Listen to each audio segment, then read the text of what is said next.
Hello YouTube, and first of all, I guess I should say Happy New Year, guys. It's January 2nd now, so hope you guys had a happy holidays, and this means that we're now 3 months away from the North American release of Dragon Ball Evolution. Japan actually gets it a month earlier, and that's only fair, right?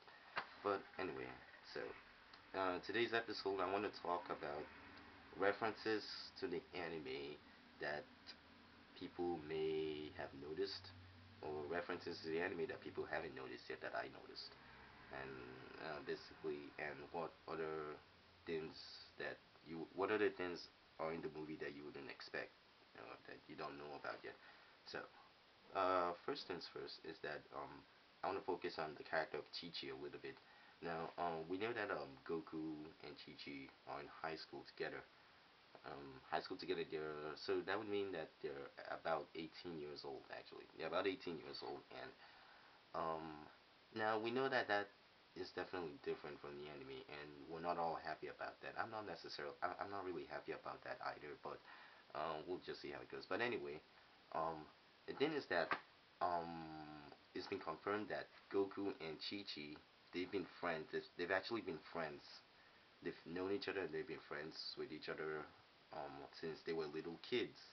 And in the anime that they met each other when they were 12 years old, about 12, 13 years old, when they were 12, 13 years old. So in the movie, they've been friends since they were kids. That's a reference to that. That's a reference to like when they actually first met in the anime. Okay? Not only that, but although Chi Chi's dating the high school jock, she is actually, she does have romantic feelings for Goku, which Goku is completely oblivious to. Another reference to the anime. Anime. And one more thing, we know that Chi Chi has a party. She chose a party at her mansion, and of course we're also not happy about it.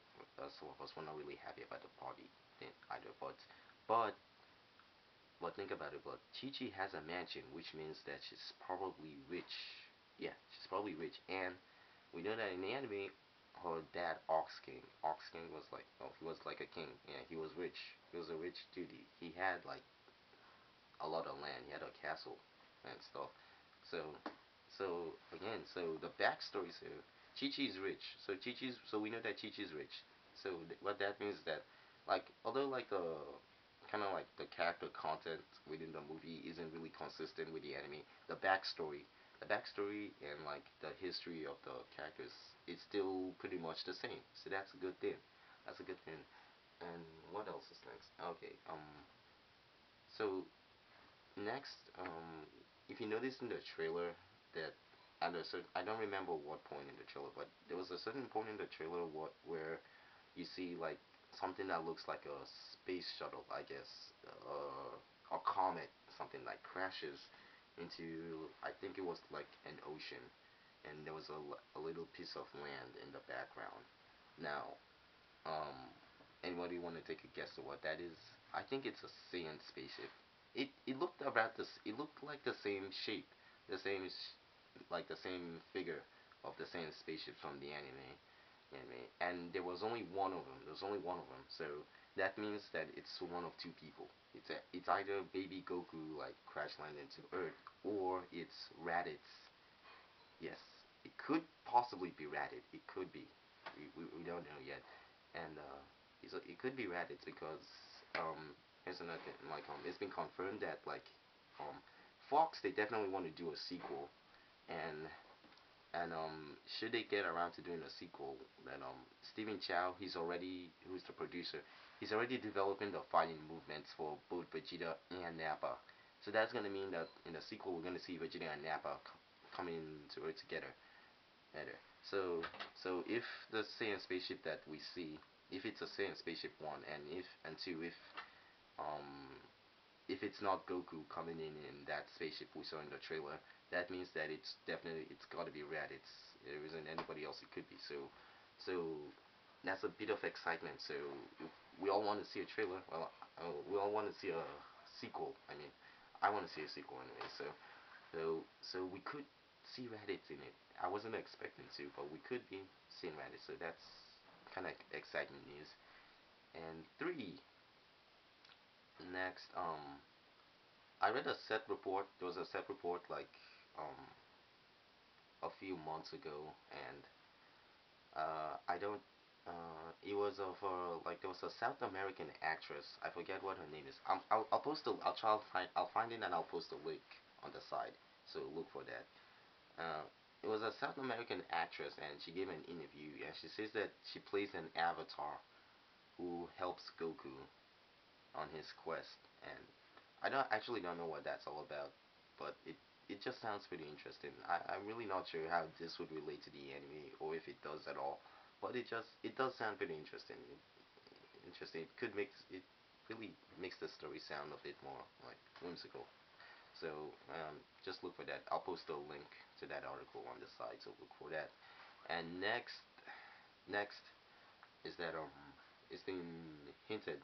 Well, not really hinted, but like there were a couple people who claimed that they had seen the movie. They had seen they had seen like early shots of the movie when we like pre-screening that Fox held, and that overall they liked what they saw, and they said that one of the things that they liked was that there were certain people in the film that you weren't expecting, who certain people who made cameos in the film that you weren't expecting.